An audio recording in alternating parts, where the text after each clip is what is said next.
Hi guys, and welcome back to my channel. Guess what day it is?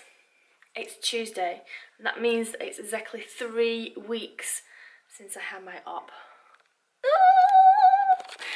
We're just about to head to the gym, so I'm gonna try and have my first, I guess, proper planned training session since. I'm looking forward to it. I'm a bit nervous. I've done bits of cardio, and if you're on my Snapchat, you'll have seen that I did some like leg extension, leg curl supersets last week as well, but nothing major. Still going to keep it nice and steady, but I'm going to talk you through what I'm doing, take you with me, and hopefully it will be a little bit of an insight. Also, really good exercises for beginners as well, so if you're not too sure what to do in the gym, you know, you're not too confident, then these are going to help. Half will be body weight and half will be just empty machines, really focusing on technique, and I'm really going to focus on that glute area as well. Obviously we need to keep, head in my face, wanting to keep all the pressure out of my upper body, out of my torso, even though I feel absolutely fine. I don't want to put too much tension on those pec muscles at all, and that includes a pulling motion as well as a pushing motion. So it's going to be glute focused. And it's going to be nice and simple. So we'll take you through it. What were you singing then? Nothing. I heard you. I heard you. Brittany. Damn it, I missed it. So you know that moment that you accidentally inhale BCAAs? And protein powder apparently, from that coffee. Yeah. Yeah. You look so enthusiastic. Yeah. Okay guys, so we're going to get straight into this workout. Like I say, it's going to be a glutes focused workout purely because I can't train upper body anymore. One thing I've been really loving doing to concentrate on those glutes is a lot of glute activation. Now I know there's a lot of speculation about using bands in training.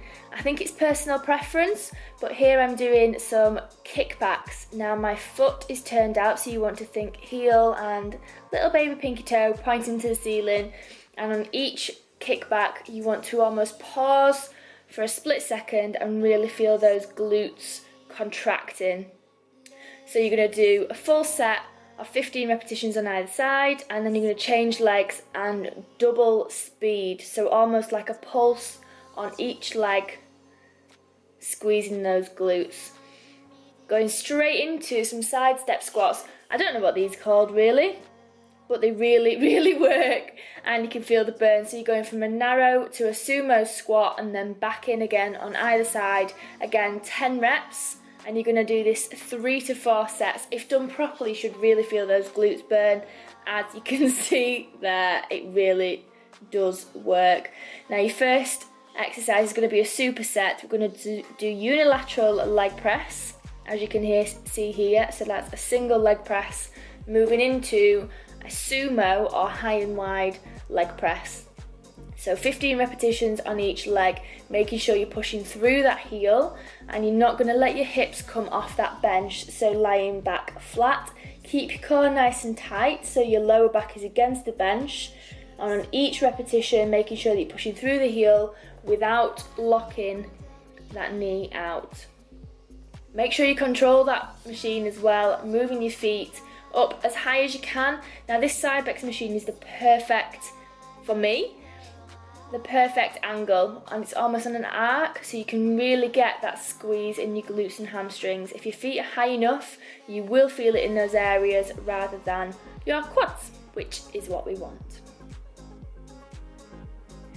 In between each set, I've been making sure that I'm doing these glute activation exercises, so I'm always keeping those muscles contracted and always thinking mind to muscle connection. Again, because I can't lift heavy weights just yet, I'm going a lot of body weight things and high repetitions. So we're going to go crab walk forwards and backwards, straight into body weight banded sumo squats. Now as you can tell here, feeling my own bum a little bit, but that's because it burns, and I'm also feeling the contraction, so making sure that you get nice and deep and you're squeezing each rep at the top. Now this funny looking one you may have seen me doing before. Again, it's unilateral leg press, but you're on a diagonal angle. So you're sat sideways and that foot wants to be turned out ever so slightly, so toe away from that midline of your body, making sure that your knees still track over your toes and you are always pushing through that heel on each repetition.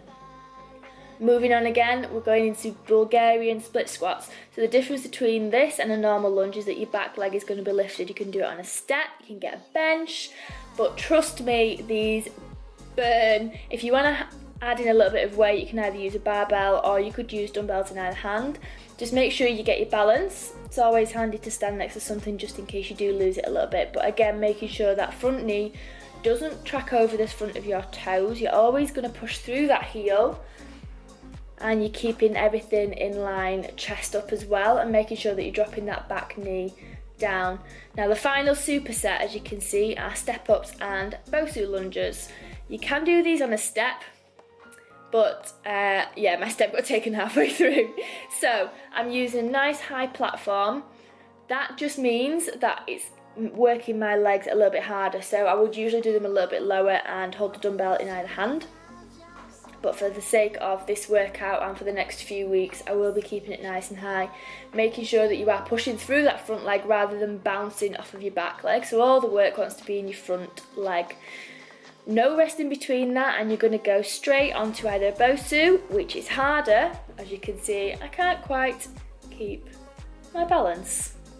So BOSU or front foot on a step or just a slight platform. If you do want to make it a little bit more difficult, then use your BOSU.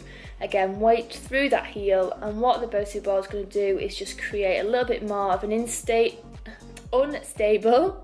surface, so you're having to use your core a little bit more, keeping that back foot on your toe, and again, front leg is bent, so we're always keeping that knee behind your toes. I hope you've enjoyed this workout. Please give it a thumbs up, subscribe, and I will see you in the next one. Bye!